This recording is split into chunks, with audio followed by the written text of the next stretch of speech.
کیونکہ فاٹا جو farmer FATA ہے اب وہ دوبارہ لائم لائٹ میں آ چکا ہے اور دوبارہ وہی ڈسکشنز جو ہے شروع ہو رہی ہیں کہ جو فاٹا ریفارمز تھا اور جو مرجر کا پروسیس تھا، کچھ لوگ کہتے ہیں یہ جلد بازی میں ہوا، کچھ کہتے ہیں کہ یہ بنایا ہی اس لیے تھا کہ یہ فیلئر کی طرف جو ہے وہ جا رہا ہے اور اس کے جو ایلیمنٹس ہیں وہ پہلے بھی تیار نہیں تھے، تو لہٰذا اب سچویشن ایسی کریٹ کی جا رہی ہے کہ واپس شاید اس پر جو ہے رول بیک کرنے کی بھی باتیں جو ہے وہ ہو رہی ہیں۔ تو پبلک پرسیپشن کے اندر بہت انکلیئرٹی ہے۔ آپ آبویسلی ان شروع ادوار میں جب کے پی جو ہے وہ فاٹا جو ہے وہ کے پی میں مرج ہوا تھا تو آپ انچارج بھی تھے، آپ اوور لک بھی کر رہے تھے، آپ کا اپنا تعلق بھی ساؤتھ وزیرستان سے ہے۔ تو اگر میں باقی جو ہے فاٹاز چھوڑ بھی دوں، صرف ساؤتھ وزیرستان کی بات کروں، اب تو وہ 2 ڈسٹرکٹ میں تقسیم ہو چکا ہے، آپ کیا سمجھتے ہیں کہ لوگ کیا چاہتے ہیں وہاں پر؟ افتخار صاحب دیکھیں، 2 چیزیں ہیں۔ 2018 میں مرج ہوتا ہے اور مرج ہونے سے پہلے اس وقت جو پرائم منسٹر تھے میاں نواز شریف صاحب تھے۔ آج اگر ہم دیکھیں تو ان کے بھائی میاں شہباز شریف یعنی مسلم لیگ نون کی حکومت ہے، اس وقت بھی تھی۔ جب یہ مرج ہوتا ہے 2018 میں تو اس کے لیے سرتاج عزیز مرحوم کی کمیٹی کی سفارشات بنتے ہیں اور وہ تمام ٹرائبل ڈسٹرکٹ میں جا کر باقاعدہ ایک کنسنسس ڈاکومنٹس بنا لیتے ہیں اور پھر وہ اس پہ تمام سیاسی جماعتیں، صرف 2 جماعتوں کو چھوڑ کر، جس میں مین مولانا فضل الرحمان صاحب کی جماعت تھی، وہ ہمیشہ سے وہ اس کے، اور دوسری جماعت تھی محمود خانہ چکزئی، کہ بقیہ تمام جماعتوں نے کنسنسس کر کے ٹرائبل ڈسٹرکٹ کو مرج کرنے کا یہ جو 25th امینڈمنٹ کر لی۔ اچھا جی، اب اس میں ایک نکتہ تھا جو سب سے امپورٹنٹ نکتہ تھا، وہ یہ تھا کہ جی ایک اس کو gradually step by step 5 year اور پھر بعد میں 10 ایئر کا یہ 2 پلانز تھے۔ اچھا یہ بھی تھا کہ اس میں 10 ایئر تک ہر سال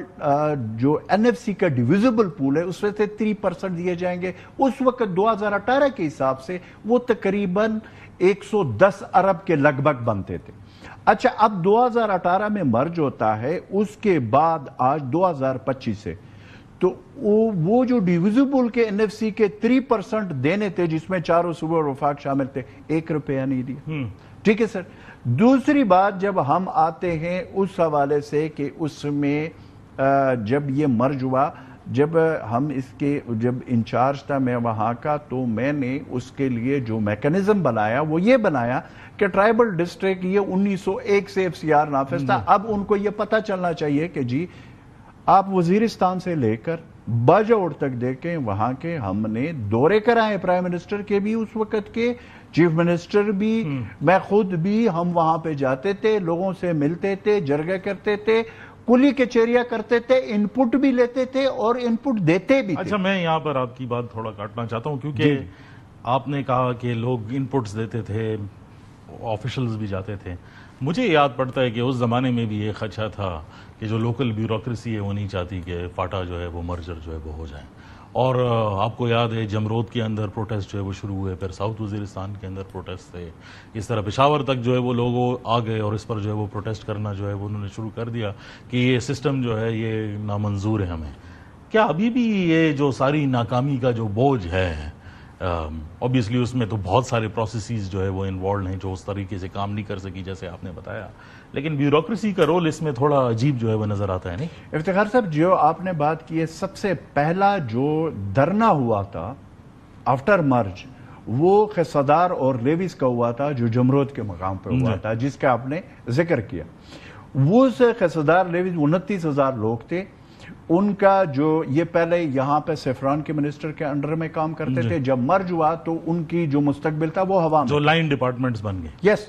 اب وہ ہوا میں تھا، تو اس کے لیے ان کے ساتھ پھر ہماری میٹنگ اور یہ وہ، اور ایپیکس کمیٹی کی خیبر پختونخوا میں میٹنگ ہوئی، اس میں اس کمیٹی کا مجھے چیئرمین بنایا کہ ان کے ساتھ بات کر لے پرائم منسٹر کی یہ کنسرن۔ میں نے ان پہ 2 3 4 دن میں کوشش کر کے ایک کنسنسس کر کے وہ سفارشات مرتب کی اور اس پہ ان کو بٹھایا، یہ جو 29,000 لوگوں کے ان کے جو بڑے تھے ان کو بٹھا کر وہ ہم نے خیبر پختونخوا پولیس میں مرج کیا، جس میں جو بات آپ کر رہے ہیں، جس میں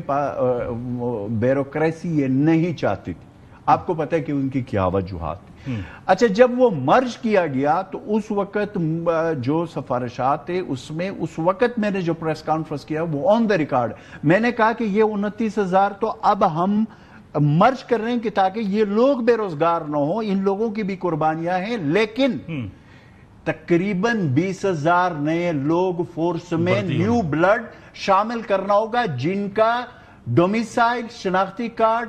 ایج میں ریلیکسیشن اور یہ ساری چیزیں ان کا تعلق فاٹا سے ہوگا۔ اس میں سے آج تک ایک بندہ بھی بھرتی نہیں ہوا، وہ کرم کے کچھ لوگ ابھی بھرتی کرنے کا وہ جو بات ہوئی، لیکن پورے ٹرائبل ڈسٹرکٹ میں جب آپ لا اینڈ آرڈر کے حوالے سے دیکھ تو اور فورس بھی تو بھرتی کرنا تھا۔ اس میں تو اب جو بات سامنے آئی ہے اس میں تو امپورٹنٹ یہ بھی ہے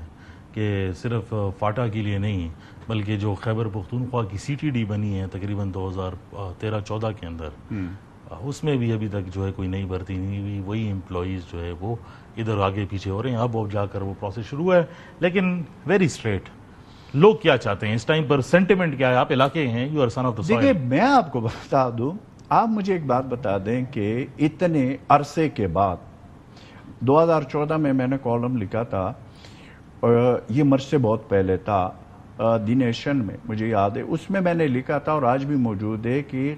ٹرائبل ڈسٹرکٹ یعنی فاٹا کے عوام کو 21ویں صدی میں اپیل، وکیل، دلیل کا حق چاہیے۔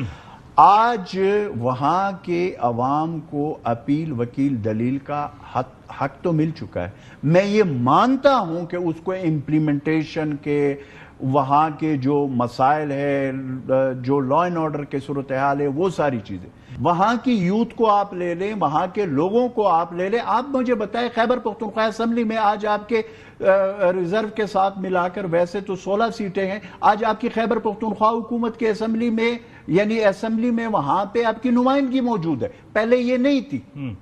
ٹھیک ہے جی، اب آپ کی بات وہاں خیبر پختونخوا کے ساتھ ہے۔ اچھا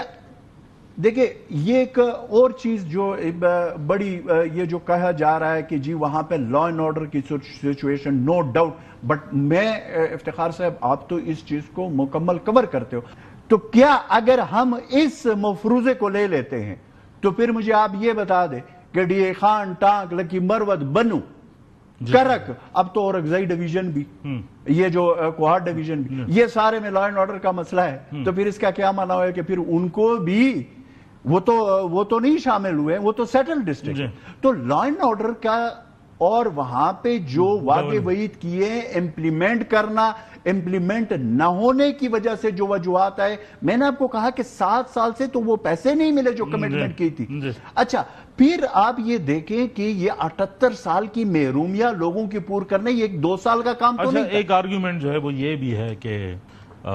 جو محرومیاں ہیں وہ اب آ کر جو ہے وہ ٹیررزم کے ساتھ مکس ہو کر ایک ایسا مکسچر بن گیا ہے جس میں آپ کوئی ڈیفرینسیشن نہیں کر سکتا کہ کون سا پرابلم کیا ہے، لیکن لا اینڈ آرڈر کا ایشو بڑا ہے۔